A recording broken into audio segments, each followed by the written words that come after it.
Бұл кісіні мен осы сот басталады дегелі бері толық зерттеп келе жатырмын. Алматы қаласының жеке сот орындаушыларының ішінде осы кісінің зұлымдығы жетерлік. Білмеймін, бұл адамнан туылмаған ба, анадан туылмаған ба, сізден қазақтың баласы дегенге қазір бетіңізге түкіргім келіп тұрды. Аяғы ауыр әйелді суицид жағдайға алып барғансыз. Мына Алматыда осыдан 4-5 жыл алдын 5 адам өлімі болған. Сол кезде де сіздің атыңыз жүр.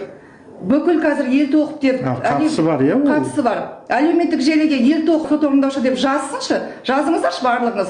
Осының бүкіл осы ел тоқыптың жауыздығын көресіздер. Бірақ қалай осындай адамдар, адам кейпіндегі адам сымақтар қалай жер басып жүр? Қазағым деп айтуға намыстанамын. Қараңыздар, пікірлеріңізді жазыңыздар, әр қайсыңыз таратыңыздар, әлеуметтік желіге салыңыздар.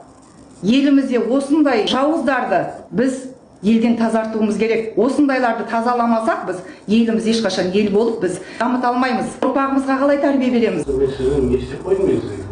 Алдап отырғаныңызға қазір сотта. Алдап, мойындамай отырсыз.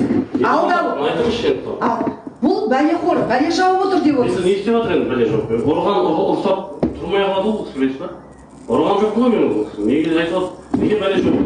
Жақсы, журналист алдауым. Сол сөзіңе жауап бересің ба? Алдауым мүмкін. Бірақ видео алдамайды ғой. Жаңа бір ұрып құлатам деді ме? Сөзіңе жауап бересің ба?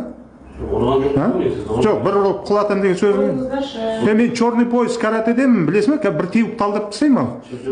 Сондай сөз бола ма? Бала. Болды, кешіріңіз. Байқап сөйле, аузыңа ие бол.